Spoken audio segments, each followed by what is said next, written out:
Morning, glorious day again. Now, I made a video about how to take your guide off your Makita table saw. Now, what I originally showed you was lift the button, get the lever all the way up,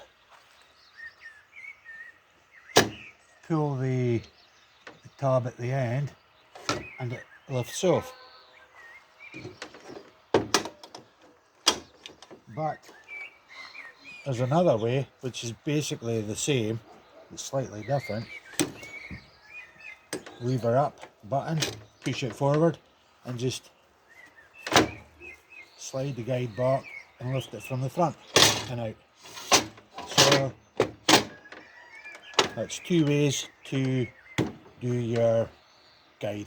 The first way is how I've done it since I got the saw 6 years ago.